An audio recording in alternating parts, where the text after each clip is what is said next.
All right, good morning. Committee on Parole is called to order. Today is July 25th, 2023.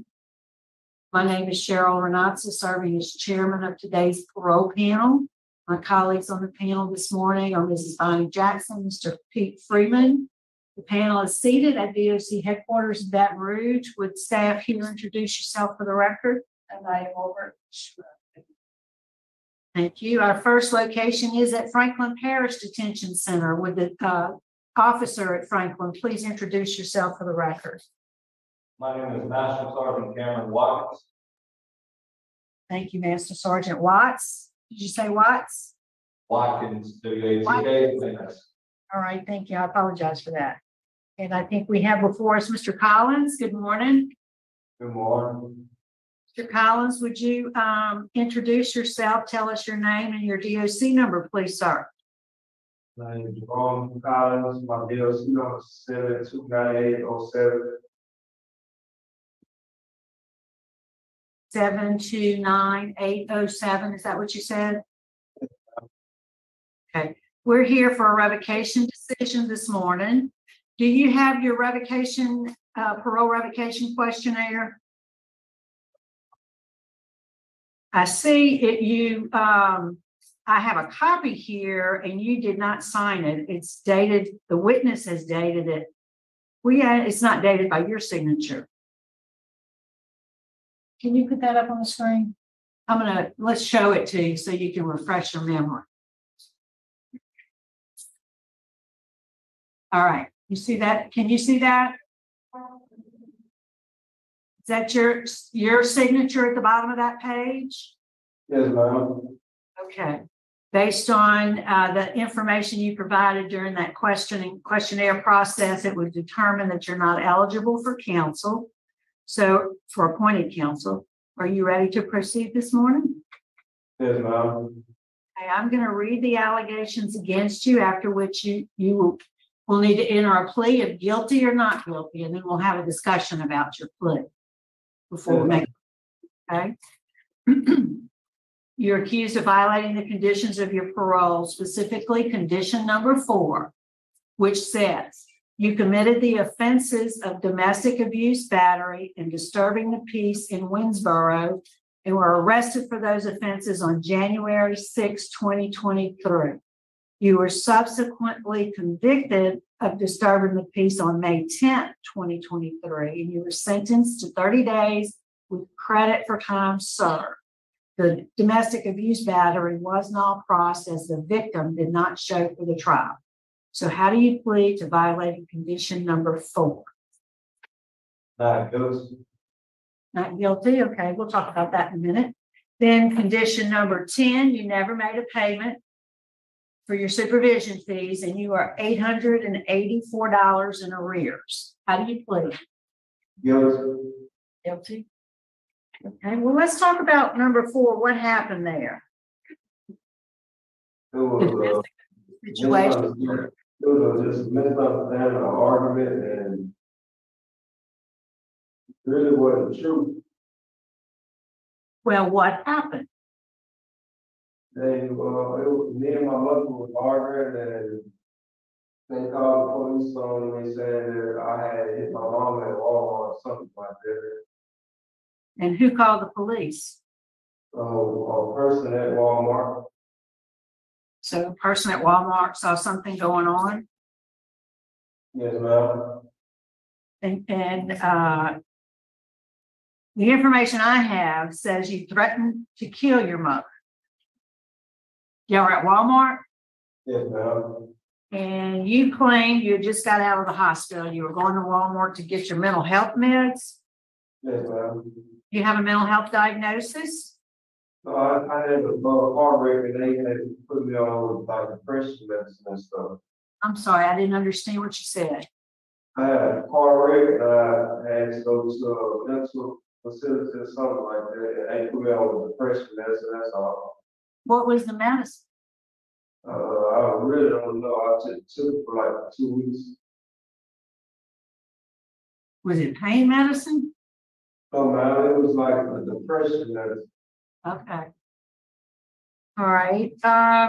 And then why would your mother say that you threatened to burn your house down? Her house down. Oh, I never heard that before. Do you know what your mental health diagnosis is? Or do you have one? They was saying it was bipolar and depression. So, because I do note on your that questionnaire that we just verified your signature on, someone, I don't know if it was you, there was a question on there that says, have you been treated for mental illness in the past 5 years? And are you currently taking medication? And there was a notation handwritten that says bipolar. So that was your diagnosis? Yeah. Do you currently take any medication? No, ma'am. Was that the first time you ever had that diagnosis? Yes, ma'am. Was after the car wreck? Yes, ma'am.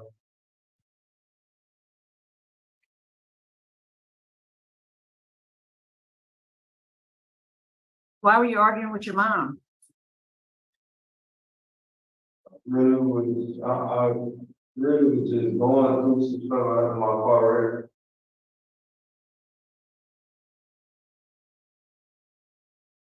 She said you physically assaulted her.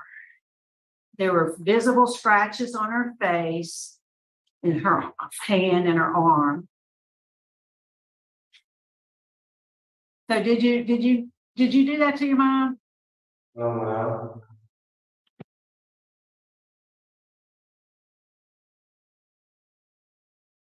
Where's your mom today? She's at home, probably, at school. She goes to like nursing school. So, When's the last time you talked to her? yeah, I talk to her every day. Interesting, she's not here.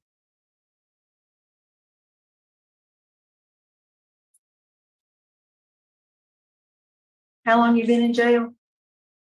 February 28th.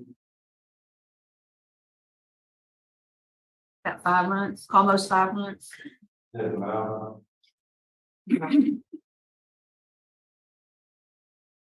I don't have any other questions, anybody? Mr. Collins, how old are you? 23. How old? 23. 43? 23.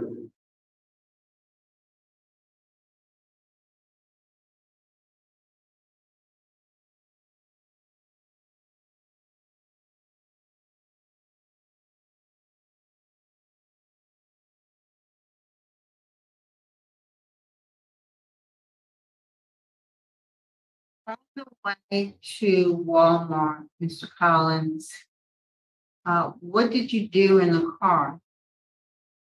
Ma'am, When you were on your way to Walmart, what were you doing in the car on the ride to Walmart? it was all right on the ride to Walmart, but when we got to Walmart, like my face and my neck was broke stuff. I didn't want to get out to go in Walmart, and we just had an argument.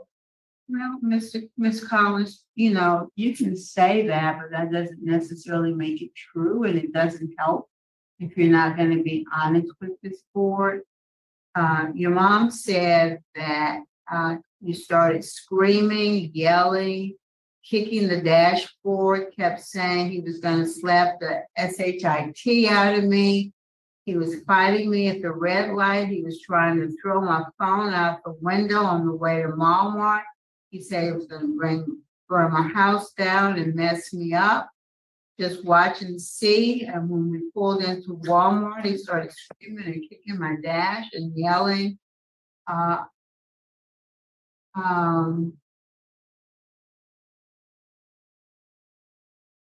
He went to slap me and scratch my hands and arms.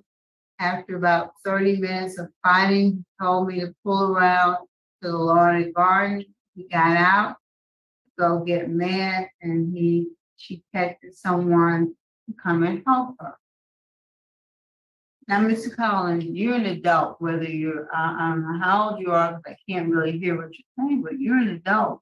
And your mother does not have to let you live with her. She doesn't have to take you places. And you obviously have a mental health issue. And if you're not willing to take your medication and try to control your behavior, you know, why should your mom put up with, you know, this kind of abuse?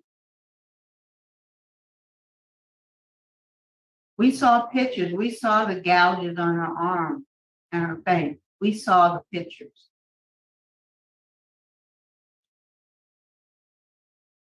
Now, your mom has a right to live her life in peace and not be terrorized by her own son. So where else do you have that you can live other than with your mom? My dad, And what makes you think he would allow that behavior?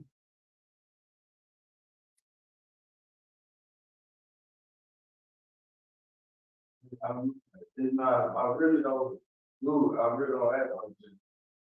I'm sorry, I can't hear what you're saying. But I really don't just act like that. I don't act out like that to my Yes, dad. you do. What tells me this happened is your mom isn't the one who called the police. It was people at the Walmart who saw what was going on, and they were concerned enough to call the police.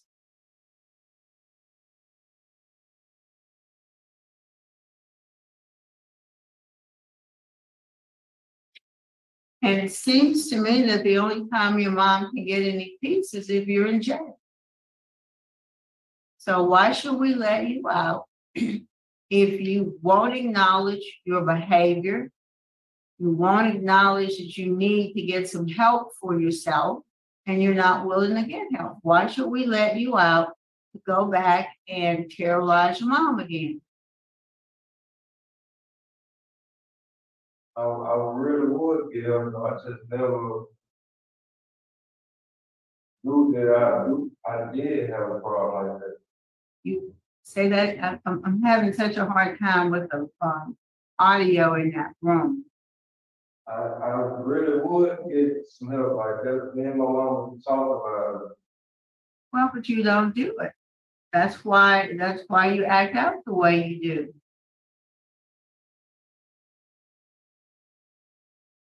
They never really knew though. That's all I have. Anything you want to say to us, Mr. Collins, before we vote?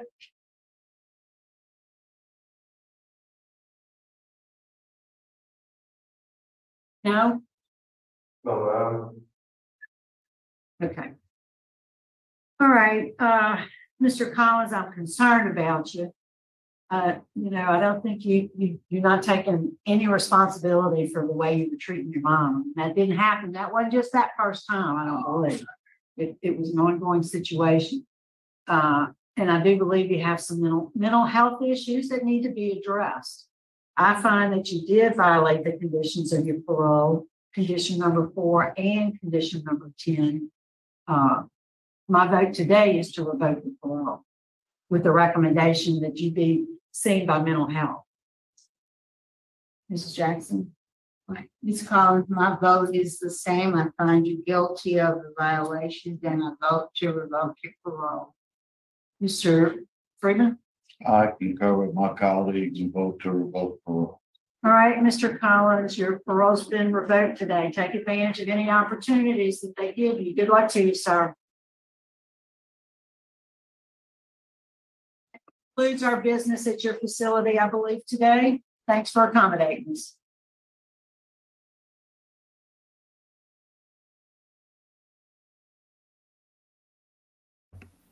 Yeah, I don't know what to think. I don't know if to feel bad or to like pull my hair out. I mean, are you kidding me? You know, I'm glad. What's refreshing here is that they did make a recommendation to go to medical health. So they're not just saying go in jail and let's put our head in the sand and pretend that there's nothing wrong here. He's diagnosed, or he just got diagnosed with being bipolar. I don't know enough about that disease to really comment accordingly. But if being bipolar makes you an immature little brat, then he's showing all the symptoms, because it's just absurd. It's everything that they said, a lot of one-liners, Miss Renatza's coming at him, just like, and then Miss Jackson kind of comes in with a more soft grandmotherly approach, but not coddling, just being very upfront and, stating all the facts. You're sitting there kicking in the dashboard of the car. We saw the scratch marks on her arm. Your mother's not required to take you anywhere. Oh, you're okay with your mother? Why is she not here? It's like, I know it was hard to hear what he said. He's 23 years old. He's acting like, oh, here's a one-liner. As a former 3-year-old, I can relate with him. Right? I mean, that's I guess all I can say. I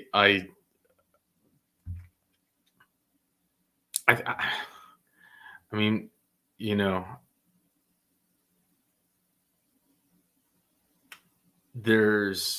he's still in jail and he can't even help himself. I think it's, like I said, I don't know much about bipolar, but to be locked up and to still have, and to you're telling me like you're still in an episode, like you still don't have the ability to put your ego aside and like try to say something that can get you out.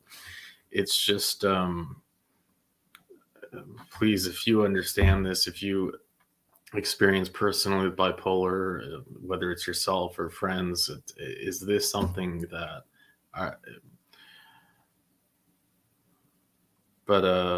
what can you do? There's nothing you can do. The board did the best they could do, and that's it.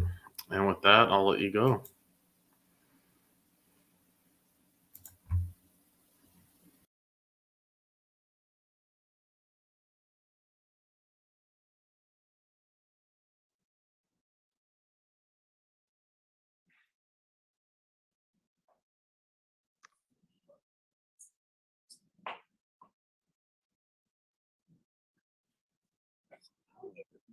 First one they would.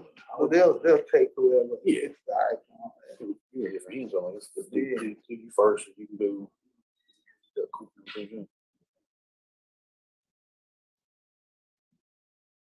There they are. All right, good morning. We're at Rapides Detention Center. At the whole Sideways. There we go. Because I hold this. Is that Ms. Brown? Yes, it is. Okay, yes, good. We were just trying to find out if you were here. I'm glad you're here. Yeah. Good to see you. Yeah. So let me do some preliminaries. Y'all let Carla know the attorney. All the way up.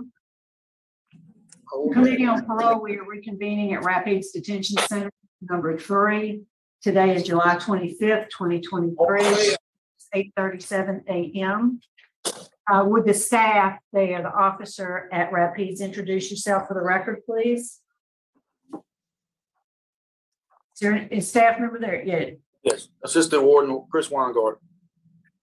Okay, thank you. Thanks for accommodating us this morning. And Mr. Devine, would you introduce yourself? Tell us your name, your DOC number, please, sir. Darian Devine, 621699. And counsel, would you introduce yourself for the record, please? Attorney Bridget Brown. We saw Ms. Brown and Mr. Devine back in May 2016, and we continued our hearing to try to allow Mr. Brown to apply for the interstate compact agreement and allow Mr. Devine to apply to impact. Yes. Mm-hmm. And so we're here, I guess, this morning to find out the status of that application and the services that were to be provided in Phoenix. I have no written notice from probation and parole, other than that his parole officer advised me that they sent 2 representatives to verify the address in Phoenix, verify the medical treatment that he was already enrolled in, and that he qualified for impact. And other than that, I didn't get anything from them. You mean that for the ICOTS? For With the the- what now? What we call the Interstate Compact Agreement, ICOTS, the Interstate Okay. Compact. Is that what you refer to? About compact, that's correct. So he could transfer his parole to Arizona. That's correct. Okay, and I don't see a notation in the record from that officer. They went to the actual address that he had with his fiance and children in, hold on, let me get the parole officer's name. Yeah, Ms. Brown, we're gonna take a moment and call upstairs to the Interstate Compact Office. Okay. What's the Okay. status? So maybe, I think we have another case at Rapides, do we? While we're doing that, maybe we'll set you aside, let staff call and find out the status, and we'll bring you back up. Okay. Hey, Gordon, Debbie, can you help us does Interstate set him Compact- aside and bring in the next case? We're gonna try Yes, to be ma'am. efficient for you. Thank you. Yes, ma'am. Which one would you like? There's two. Shelby Glover. Yes, deal. Yes, ma'am. 62.